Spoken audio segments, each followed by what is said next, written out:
How do we motivate our new members? This is Billy Goldfeder answering some questions for you as part of our What's Your Problem series, hosted by FireRescue1.com and Lexapol. And here's today's question. What's your favorite tip for motivating new members? Wow. Well, at what stage do you want them motivated? Hopefully they're highly motivated the day they apply and get hired and brought onto the department, paid or volunteer. The key is to keep them motivated while making sure they understand the realities of the job. For example, if your department does 98% EMS runs, and most of the time they're going to spend on the engine company but on EMS runs, tell them up front so they don't get demotivated when they think they're going to be performing in backdraft every day or Chicago fire. We understand there are fires. We go to fires. We have to be fully prepared for fires. But it's not a regular everyday part of the job in 99% of the country, right?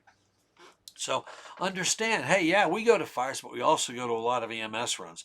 So that way they're not like, oh man, this job sucks. I didn't know I'd have to do that. So being upfront and letting people know exactly what the job's about. And listen, EMS doesn't suck. The system of healthcare and behavioral health in our nation leans towards sucking. That's the issue.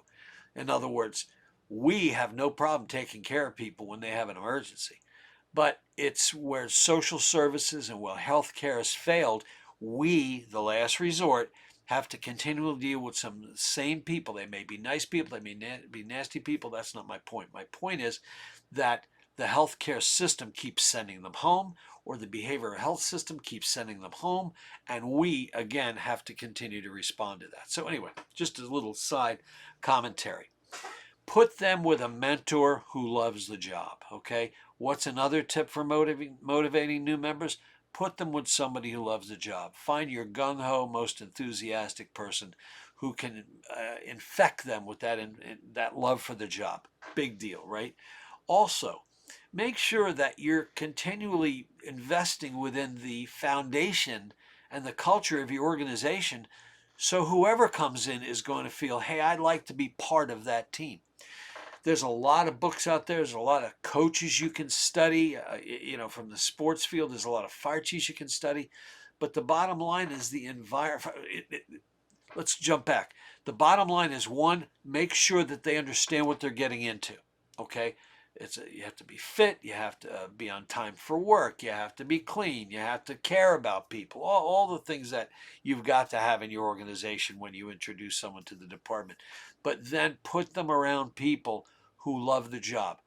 Long term, if you've got a bunch of people who hate the job, who are bringing down others, you've got a personnel issue to deal with. I like to use a term called a behavioral rental agreement, a behavioral rental agreement. And that is toward the people who are bringing down your organization. When you're on the job, whether it's career or volunteer, but we'll focus on career for a minute, we are paying you for a certain type of expected behavior. You cannot, unless the organization allows it, walking around talking about how everything sucks and I don't want to do this and I don't want to train and screw Mrs. Jones and all that kind of stuff because you don't want to do things. That's unacceptable. And you can tell someone how they should be acting when they're on duty. Now, maybe their department is a horrible place. Well, let's just focus on their firehouse, their shift, their crew being a good place, and you as an officer work on that. But organizationally, we have the right to say, hey, you know what? If this place sucks so bad, maybe you should be working somewhere else because it's not working out, right? In a volunteer fire department, no different answer, okay?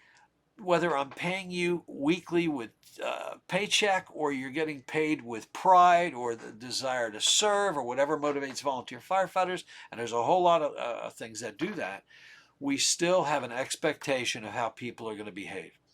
So I'm going to bring this back around full circle. How do you motivate new members? I covered some of that, but most critically, create an environment where people want to be there, people want to be part of it, and I think the motivation will self-display.